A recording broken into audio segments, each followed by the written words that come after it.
The Flavian amphitheatre, known to all as the Colosseum, stood as the heart of Rome. Its massive stone arches reached for the sky. For generations it was a place of blood and sand. Gladiators fought there. Men battled exotic beasts. The crowds cheered for death and for victory. This was the traditional way of Roman entertainment. These games were a central part of life. They were a spectacle for the rich and the poor alike. The emperor gave these games to the people. It was a way to show his power and generosity. The roars from the 50,000 seats could be heard across the entire city, a constant reminder of Rome's might and its thirst for brutal spectacle. Imagine a different Rome. It is the same city of marble temples and bustling forums. The same sun beats down on the dusty streets. But something has changed in the great Colosseum. The scent of blood is no longer heavy in the air. Instead, there is the faint smell of hot metal and strange oils. The cheers of the crowd are still there. They are just as loud and passionate, but they are not cheering for human combatants anymore. The age of the gladiator is over. A new era has begun. This is the age of the mechanical warrior, the automaton gladiator. The sand of the arena now trembles under the weight of bronze and iron feet, heralding a revolution in entertainment. This change did not happen overnight. It was a slow evolution born from the minds of ingenious Greek engineers and Roman craftsmen. At first, the machines were simple novelties. They were wheeled contraptions used in the grand processions, the saraim that opened the games. They might have looked like animals or mythological creatures, but as the science of mechanics, of gears and levers and steam power grew more sophisticated, so too did the ambitions of the game organizers. They saw a future where the spectacle could be even grander, even more astonishing, without the constant need to sacrifice human lives in the arena. The moral questions that some philosophers quietly asked about the games could now be sidestepped. So the Colosseum was transformed. The holding cells, where the bodies of fallen gladiators were taken, were repurposed. They became workshops and repair stations. The roar of the crowd was now joined by a new symphony of sounds. The hiss of steam, the grinding of gears, and the clang of metal on metal echoed through the stone corridors. The people of Rome, ever hungry for novelty, flocked to see this new marvel. They came to witness the machine games. They came to see men of metal fight to the death, their mechanical bodies torn apart for the amusement of the masses. The Colosseum was still a place of spectacle, but its soul was being reforged in the fires of technology. The creation of these mechanical combatants was a marvel of Roman engineering, a secret art jealously guarded by the state. Deep beneath the Palatine Hill, in workshops known colloquially as the Forge of Vulcan, the finest minds of the empire toiled. These were not just blacksmiths, they were clockmakers from Alexandria, hydraulic engineers from Syria, and metallurgists from Hispania. They worked with bronze, iron, and even rare imported steel. Using complex systems of gears, pistons, and tightly wound springs, they gave these automatons the gift of movement. Early models were clumsy, powered by teams of hidden men turning cranks, but soon they advanced to something far more wondrous and terrifyingly autonomous.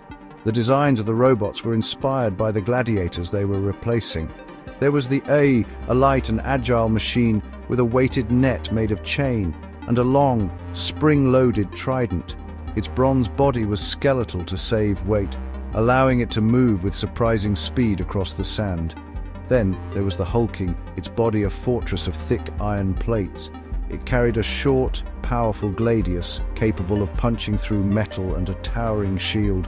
These robots were not just crude copies, they were artistic expressions. Their metal faces were often cast in the stoic likeness of gods or the snarling visages of mythical beasts, adding a layer of theatricality to their violent purpose. Powering these metallic giants was the greatest challenge. The breakthrough came with the harnessing of geothermal energy. Engineers channeled steam from deep underground vents, a technology perfected in the bathhouses, into the robots. A network of insulated pipes ran beneath the Colosseum floor, allowing the machines to be recharged with pressurized steam between bouts. This gave them their signature sound, a constant, low hiss, like a sleeping dragon. When they exerted themselves, they would vent clouds of steam from grills in their backs and shoulders, making them seem as if they were breathing, adding an eerie, lifelike quality to their mechanical forms. Building a single automaton was incredibly expensive. It required immense resources and skill. Because of this, the robots were not disposable. After a battle, teams of technicians, the E, would descend upon the arena floor. They were like battlefield medics for machines. They collected severed limbs, dented armor plates, and shattered gears. Back in the subterranean workshops, they would work tirelessly to repair and rebuild the fallen warriors. A popular champion might be rebuilt dozens of times, its body a patchwork of new and old parts. Each dent and scratch on its metal shell told a story of past victories, making it a living legend in its own right. For the average Roman citizen, a day began at dawn. The city would be alive with anticipation. From the crowded tenements of the Subura to the grand villas on the Esquiline Hill, everyone was talking about the upcoming matches. Families would pack lunches of bread, cheese, and olives. They would pour into the streets, a river of humanity flowing towards the Colosseum. Street vendors sold snacks and clay tokens bearing the images of famous robot champions. The air buzzed not with the morbid dread of seeing men die, but with the thrilling excitement of a grand technological spectacle. It felt less like an execution and more like a chariot race, but with giants of metal. Inside the amphitheater, the atmosphere was electric. The roar of 50,000 people was a physical force. The sun beat down on the stands, but a massive canvas awning provided some relief from the heat. The experience was a feast for the senses. The sight of the colossal machines gleaming under the Roman sun was awe-inspiring. The sound was a cacophony unlike any other. The cheering of the crowd, the blare of trumpets signaling the start of a match, and the unique industrial sounds of the robots themselves. The grinding crash of a metal shield, the high-pitched squeal of a damaged joint, and the percussive boom as a 200-pound metal fist met a bronze helmet. The citizens felt a strange mix of emotions. There was the pure, childlike wonder of seeing these impossible creations move and fight. It was magic made real by Roman hands. There was also a palpable sense of fear. These machines were incredibly powerful and destructive. When a robot was torn apart, sending shrapnel flying, it was a visceral reminder of the violent forces being unleashed. Yet this fear was safe. It was contained within the arena walls. Unlike with human gladiators, there was no moral conflict. No one needed to feel guilt for cheering as a machine was dismantled.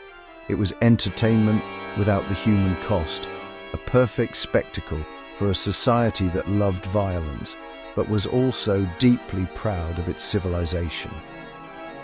As the day wore on, the crowd developed its favorites.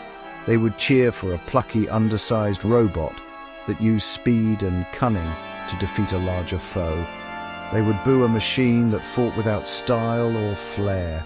Bets were placed, arguments broke out between neighbors, and children would reenact the battles with wooden toys. The games were a powerful communal experience, uniting the people of Rome in a shared passion.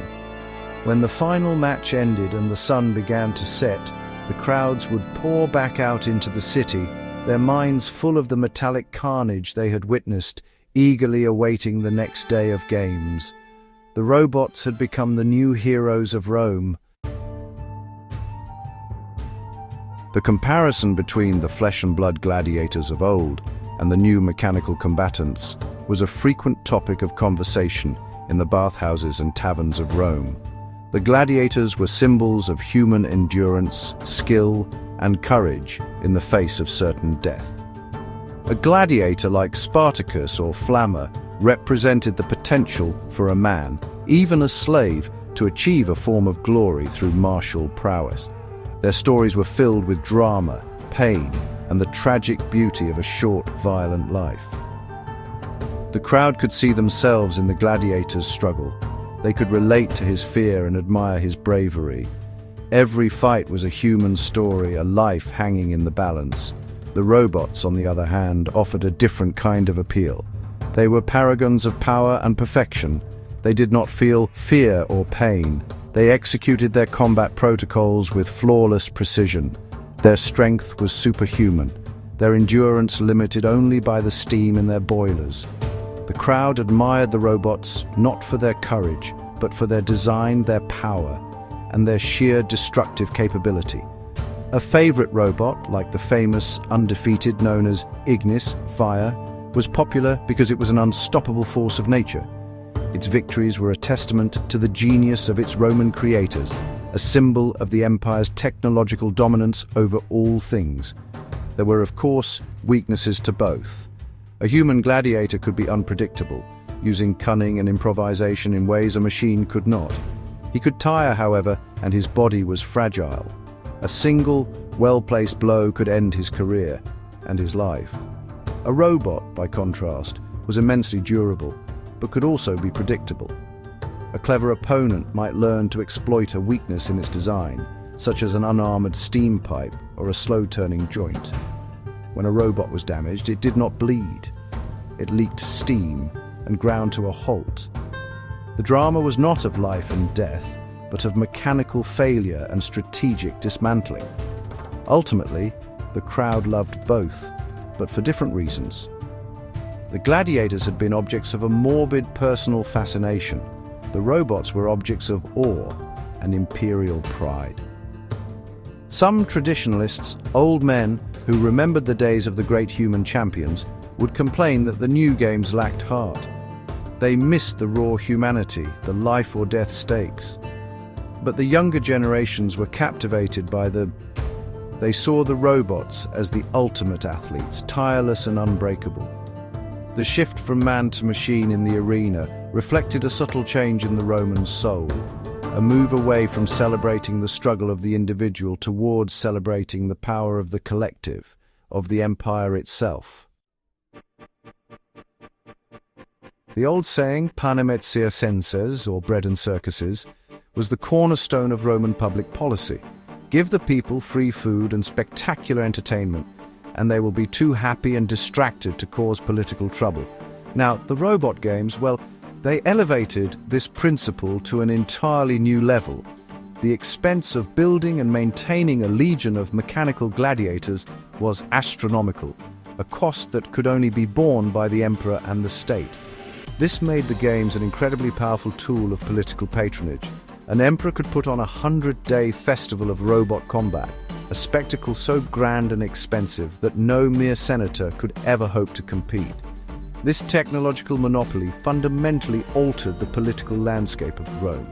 In the late Republic, powerful men like Julius Caesar had used their personal wealth to fund lavish gladiatorial games, winning them immense popularity. This was a way for ambitious individuals to challenge the established order. The robot games, however, centralized this power completely in the hands of the emperor. He was not just the provider of the games, he was the master of the technology that made them possible. The Forge of Vulcan was an imperial secret, and the engineers who worked there were bound to the emperor's service. The machines became a potent symbol of his unique and unassailable authority. The culture of Rome also began to change. The obsession with gladiators had always been a bit of a contradiction for a society that valued order and civilization. The robot games resolved this.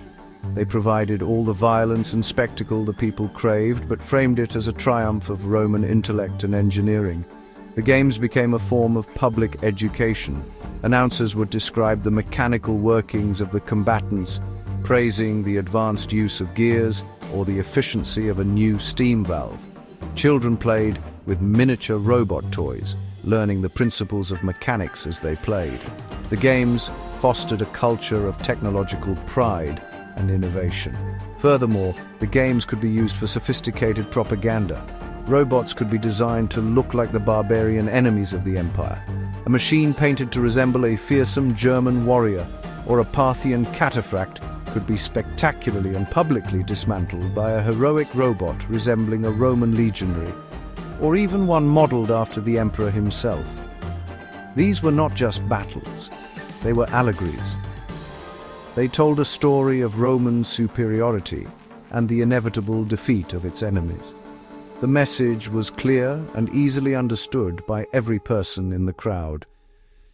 Rome's power, like its machines, was absolute and divinely ordained. The circus had become the most effective political theater imaginable. The emperor's box at the Colosseum was always the center of attention. From this gilded perch, he presided over the games like a god overseeing the affairs of mortals. With the advent of the robot games, the emperor's role became even more theatrical. He was no longer just the host, he was the master puppeteer, the ultimate of the grandest show on Earth. An emperor could commission a new, spectacular robot in his own honor. Just imagine for a moment a colossal automaton, plated in polished silver and gold, with the sculpted face of the emperor himself, striding into the arena to face a dozen lesser machines. Its victory would be a foregone conclusion, a powerful piece of living propaganda. Different emperors would have used the games in ways that reflected their personalities. A cruel and narcissistic emperor like Caligula might have taken a perverse pleasure in the machines. He might have ordered robots to be designed in the likeness of senators he disliked, only to watch them be torn apart in the arena. He might have even insisted on operating one himself via a complex system of levers from the safety of his box, claiming victory without any personal risk. For him, the robots would be the ultimate toys, instruments for expressing his whims and terrifying his enemies, turning the Colosseum into his personal, violent playground. A more pragmatic and beloved emperor such as Vespasian, the man who began the Colosseum's construction, would have seen the machines as a brilliant solution to a practical problem. He was a fiscal conservative and would have been keenly aware of the high cost of training and replacing gladiators. While the initial investment in robots was high, their reusability and the fact that they did not require pensions or funerals for their families would have appealed to his sensible nature.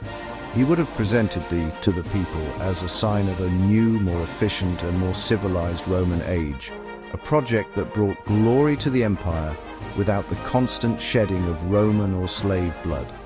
The games also gave the emperor a new way to dispense justice and project power. Instead of the traditional, where criminals were thrown to wild animals, a new punishment could be devised. A condemned criminal might be placed in the arena and forced to try and survive an encounter with a low-powered training automaton. This would be seen as a more modern form of execution.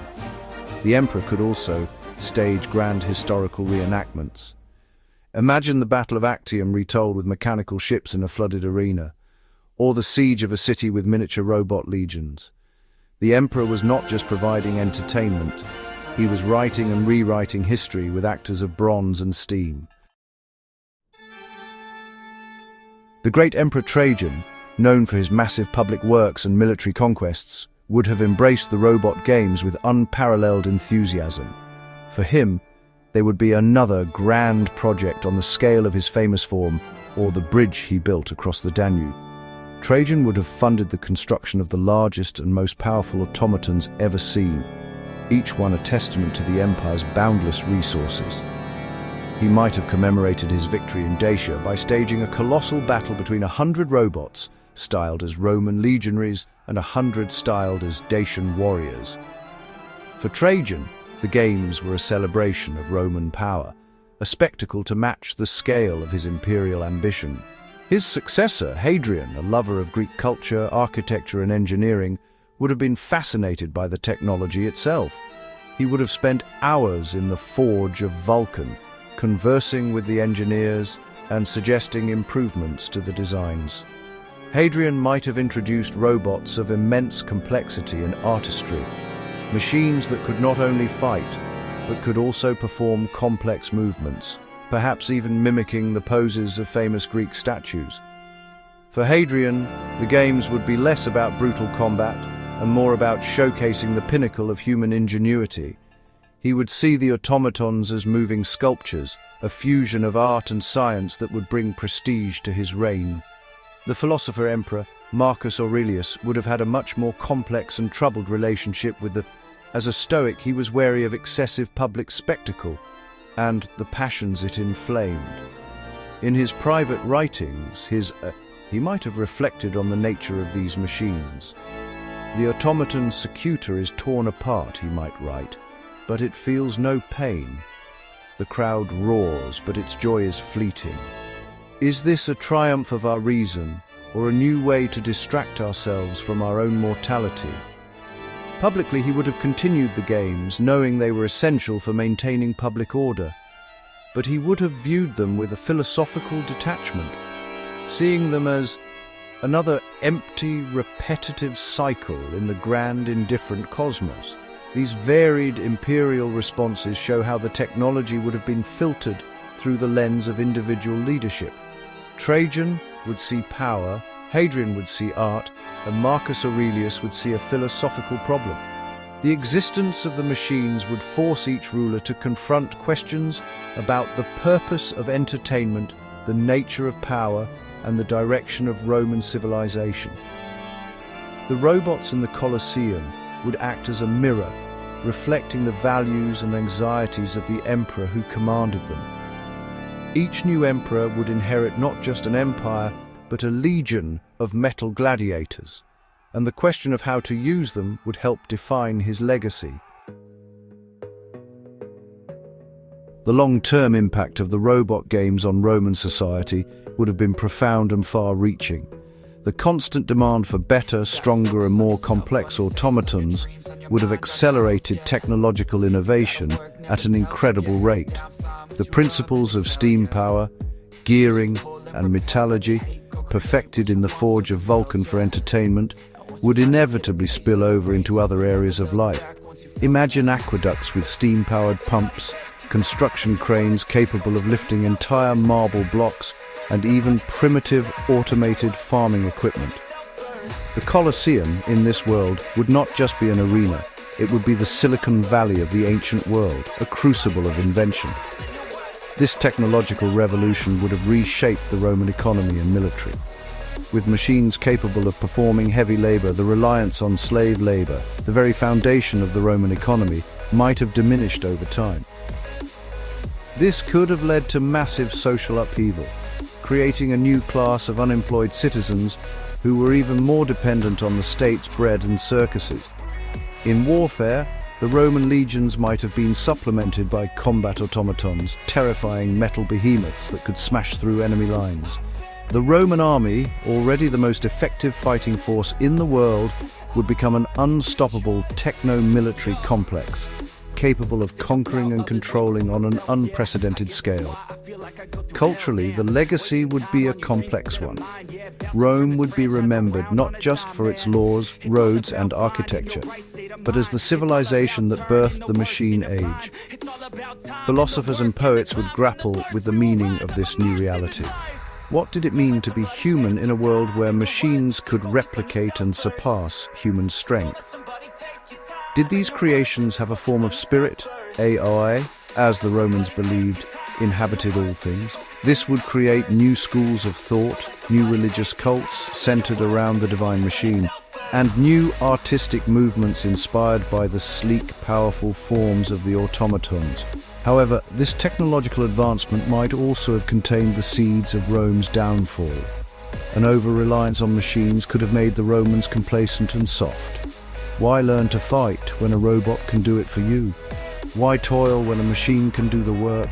The very innovations that made the empire powerful could have eroded the discipline and resilience that were the hallmarks of the Roman character. The empire might have eventually collapsed, not from barbarian invasions, but from within, its people having become passive spectators in a world run by the very machines they created for their amusement. The echo of steel from the Colosseum would be a warning about the unintended consequences of progress. We stand now, on this day, November 26, 2025, in a world filled with technological marvels that would have astounded even the most imaginative Roman engineer. We have machines that can think faster than any human, drones that can fly over any terrain, and robots that can perform surgery with microscopic precision. We carry in our pockets devices that connect us to a global repository of information. Our world is in many ways the logical, if far more advanced, conclusion of the path imagined in the EU. The Forge of Vulcan is no longer hidden beneath a hill in Rome. It is in 1,000 gleaming laboratories and factories spread across the globe. The Colosseum of our time is not a single stone amphitheater. It is the vast, interconnected network of our screens. We watch our modern-day gladiators in sports, in reality television, and in virtual video games from the comfort of our homes. The spectacle is constant, available on demand. We watch drone races, robot combat leagues, and esports tournaments where digital avatars clash in fantastical arenas. The core desire that filled the Colosseum's stands, the thirst for spectacle, competition, and a safe taste of violence, is still very much alive in us. We still crave our panem et circenses, though our bread is now delivered and our circuses are streamed in high definition. The questions that a robotic Colosseum would have raised for the Romans are the very questions we face today. What is the purpose of entertainment when it becomes all-consuming?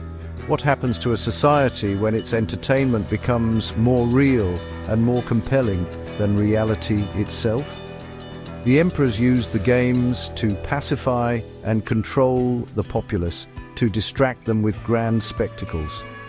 Do our modern forms of entertainment serve a similar purpose, keeping us engaged and distracted while more complex problems go unaddressed? We are captivated by the drama on our screens, but are we, like the Romans, becoming passive spectators in our own lives?